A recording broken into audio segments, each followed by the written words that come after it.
इस पढ़ाई के ऊपर जो जितना जास्ती ध्यान देता है वो उतना ही ऊंच पद पाने वाला बन सकता है। इन सूर्यवंशियों की राजधानी बनी थी, चंद्रवंशियों की राजधानी नहीं बनी, इस्लामी बौद्ध वंशियों की राजधानी नहीं बनी। ईश्वर की मत से किसकी राजधानी स्थापन हुई थी? सूर्यवंशियों की राजधानी स्थापन हुई थी। सूर्य क्या करता है?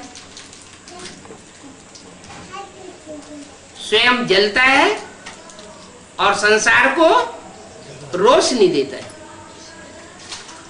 तो हम बच्चे भी भगवान के बच्चे हैं, ज्ञान सूर्य के बच्चे हैं। हमें अपनी परवाह नहीं करनी चाहिए कि हमारा क्या होगा। हम तो बाप के बच्चे बन चुके, ज्ञान सूर्य की औलाद बन चुके, हमारा तो अकल्याण हो ही नहीं सकता। हमारे में जितनी पावर है उतनी और पावर कोई में आ भी नहीं सकती। हमें इतना निश्चय होना चाहिए, विश्वास होना चाहिए, तभी हम खुद आगे बढ़ेंगे और दूसरों को भी आगे बढ़ाने योग्य बना सकेंगे। तो ये शक्ति सूर्यवंशियों ने कैसे प्राप्त की, ये कोई नहीं जानता। सत्य के लिए तो कह देते हैं लाखों वर्ष हुए। अब लाखों वर्ष की तो ये सृष्टि होती नहीं। कह इसलिए देते हैं कि कोई पूछ न बैठे कि लाखों वर्ष का हिसाब किताब बताओ। तो लाखों वर्ष का हिसाब किताब तो बताया नहीं जा सकता। छोटी सृष्टि बताएं, छोटा चक्र बताएं तो बताना पड़े। तो बाप कहते हैं वास्तव में ये सृष्टि 5000 वर्ष की है। 2500 वर्ष हमारे पास उसकी हिस्ट्री है, और उससे पहले जो 2500 वर्ष ये सृष्टि चली है उसकी हिस्ट्री किसी के पास नहीं। मोहनजोदड़ो, हड़प्पा, ग्रीस, मेसोपोटामिया आदि देशों में जितनी भी खुदाइयां हुई हैं, उन खुदाइयों में 5000 वर्ष से ज्यादा पुरानी चीज कोई नहीं मिली।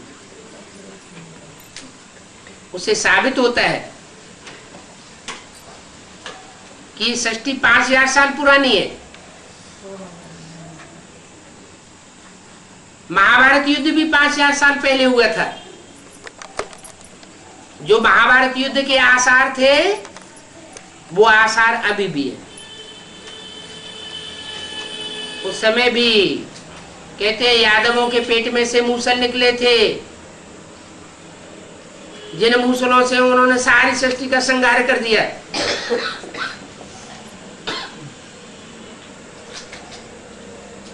वो पेट के मूसल नहीं थे। तो प्रतीकात्मक भाषा है। ये बुद्धि को भी पेट कहा जाता है। बुद्धि रूपी पेट में से ये मिसाइल से निकले थे। इन मिसाइल्स से सारी दुनिया भस्म हुई थी। अभी बाप कहते हैं फिर से वही दुनिया तैयार हो गई। अभी फिर से वही एटॉमिक एनर्जी तैयार हुई पड़ी है। 5000 वर्ष पूरे होने जा रहे हैं। ये मिसाइल्स फटेंगे, एटम बम छुटेंगे, और ये 500-700 करोड़ मनुष्यों की दुनिया खलास हो जाएगी।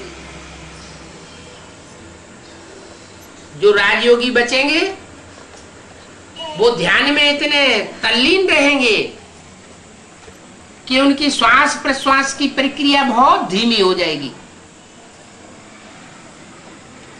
जब श्वास ही नहीं लेंगे, इतने ध्यान मग्न हो जाएंगे कि श्वास लेने की ही बात न रहे, इंद्रियां अपना काम ही करना बंद हो कर दें, एकदम निश्चल हो जावे, तो इंद्रियों का भोग भी अनुभव नहीं होगा। एटमिक एनर्जी का जो विस्फोट होने का सामान है, जो वातावरण को दूषित करता है, उस प्रदूषण का असर उन राजयोगी आत्माओं के ऊपर नहीं होना है, क्योंकि उनकी श्वास प्रश्वास की प्रक्रिया धीमी हो जाएगी। और जिन्होंने नहीं सीखा है या उस पराकाष्ठा को नहीं पहुंचेंगे, उनके ऊपर उसका असर पड़ेगा। अभी जो हम सीख रहे हैं